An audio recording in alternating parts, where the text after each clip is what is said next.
4 septembre 1797, coup d'État en République française par François Rebelle. 11 mai 1798, coup d'État en République française, la loi du 2 Floréo. Samedi 9 novembre 1799, coup d'État en République française, Napoléon Bonaparte accède au pouvoir. 2 décembre 1851, coup d'État constitutionnel en République française. Napoléon Bonaparte se maintient au pouvoir à quelques mois avant la fin de son mandat, pendant que la constitution de la Deuxième République l'empêchait formellement. 13 mai 1958, coup d'État en République française. Le général de Gaulle revient au pouvoir. L'histoire ne ment pas.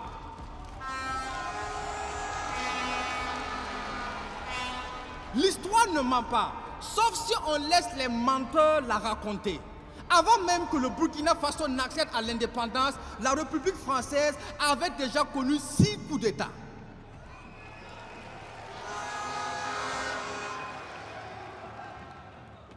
Comprenez donc que nous sommes dans le 2 poids 2 mesures, parce que fin d'année 2023, classification des 10 Français les plus grands hommes de tous les temps, et surprise, en deuxième position, Napoléon Bonaparte, le putschiste. Dans le 2 poids 2 mesures, quand c'est eux, ce sont des sauveurs, et quand c'est nous, ce sont des putschistes. Quand c'est eux, ils jettent des fleurs, et quand c'est nous,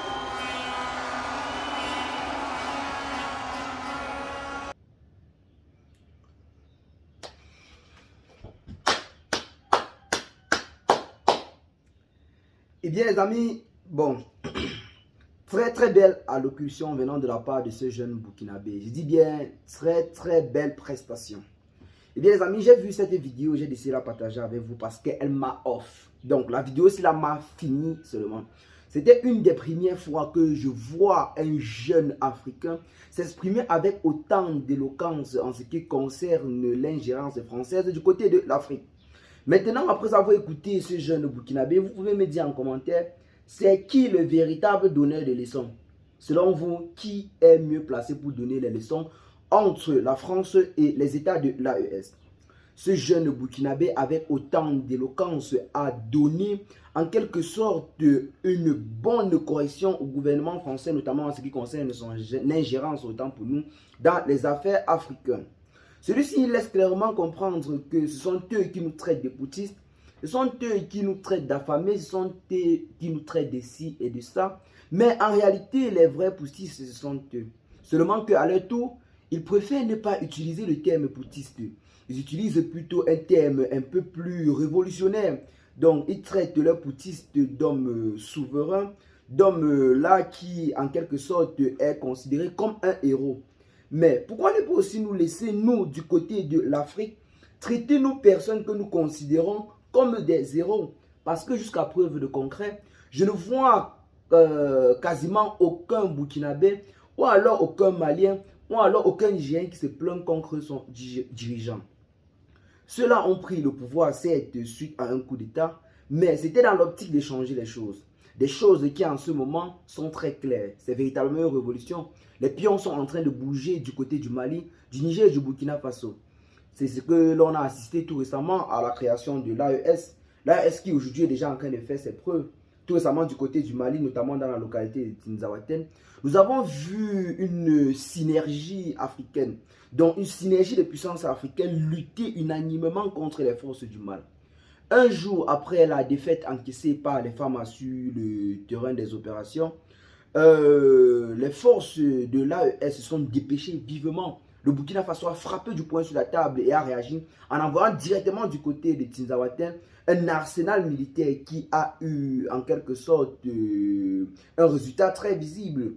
Ceux-ci qui combattaient maintenant conjointement avec les forces armées maliennes, notamment les forces de frappe burkinabèses qui combattaient avec les forces maliennes, qui sont arrivés en renfort juste au lendemain de la journée du lundi ceux-ci ont en quelque sorte affligé une fessée sans comparaison aux forces du mal qui jusque-là se croyaient bien aguerries, qui jusque-là se croyaient connaître mieux le terrain.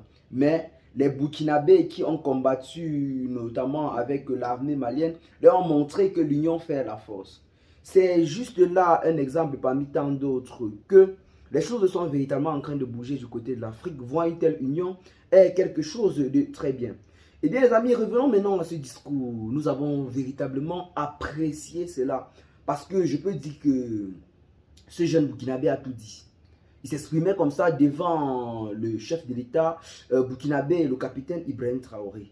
Il s'est exprimé avec autant de bravoure.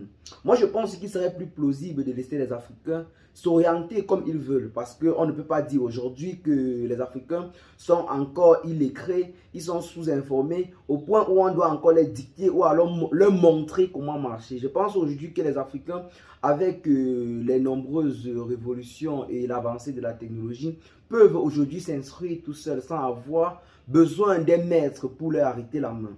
Raison pour laquelle, avec la prise de pouvoir par les différents militaires au sein de l'AES, ils ont demandé librement et clairement à la France de s'en aller tout simplement, car ils n'ont plus besoin de paternalisme. Ils semblent avoir grandi. C'est un peu comme un enfant qui atteint sa maturité.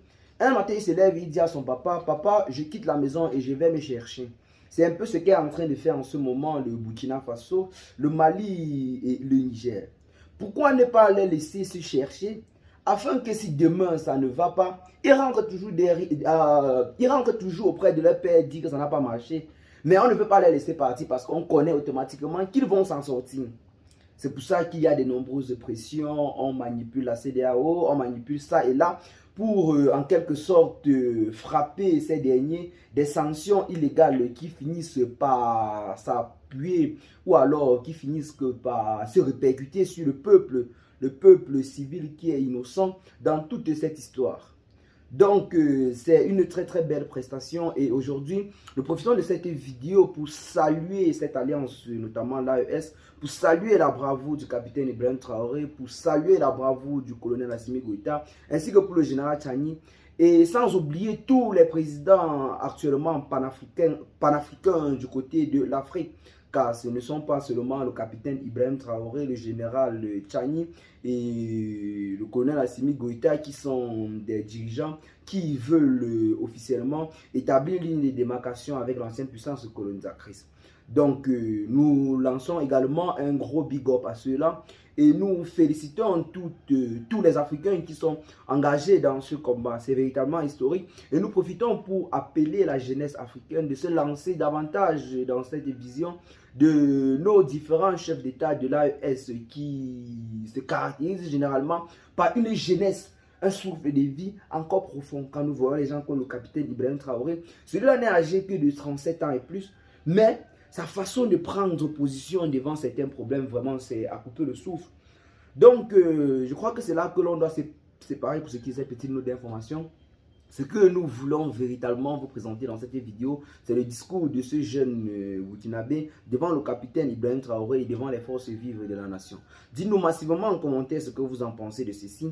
Partagez massivement la vidéo à vos amis si vous l'avez notamment trouvée intéressante. N'oubliez pas de vous abonner à la chaîne si ce n'est pas encore fait et à très bientôt. Donc les gars, pour de nouvelles